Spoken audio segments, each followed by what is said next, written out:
Haleluya, wana wa Mungu. Leo tuna somo linalosema kwamba ushujaa. Tunaona mtu anaweza akawa ni shujaa, lakini kumbe ndani ya moyo wake hajajua ya kwamba yeye ni shujaa.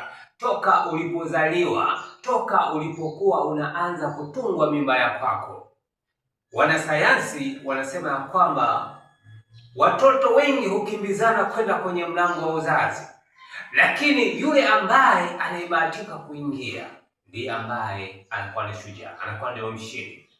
Ulibahatika kuingia wewe kati ya watoto milioni na mamilioni, ukaingia wewe kwenye tumbo la mzazi wako, kwenye kiungo cha mzazi ukaingia wewe mwenyewe. Kwa hiyo wewe ni shujaa toka uko tumboni mwa mama yako. Wewe ni shujaa tayari, umekuja hapa duniani.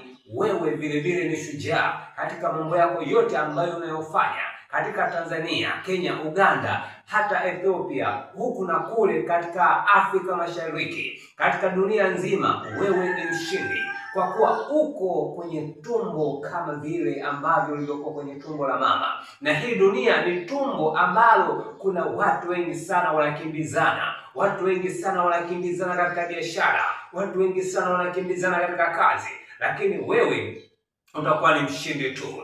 Wewe utakuwa ni mshindi tu. Jipe moyo kwa kuwa wewe uliwashinda watu milioni na mamilioni, na wewe vile vile katika hii dunia utawashinda zaidi ya kuwashinda, kama ilivyokuwa kwa Gideoni. Gideoni alikuwa anajiona kwamba yeye sio shujaa, alikuwa anajiona kwamba yeye ni mdhaifu, sio shujaa, lakini malaika akaenda akamwambia kwamba wewe ni shujaa, wewe ni shujaa. Yeye akasema mimi ni shujaa wa aina gani? Angalia ndugu zangu na maskini, angalia ukoo wangu namna hii. Yawezekana hata wewe ndugu ambao unaniangalia mahali hapo unasema ya kwamba huu ushujaa nilionao sio kitu. Nakwambia kwamba wewe ni shujaa, wewe ni shujaa. Pambana, uzidi kupambana, kila mahali uzidi kupambana. Umaskini unaona nyumbani kwako, huo sio maskini, wewe ni tajiri, kwa kuwa uliwashinda mamilioni, na hapa duniani utakuwa wewe ni mshindi zaidi ya washindi, kwa jina la Yesu Kristo wa Nazareti hai.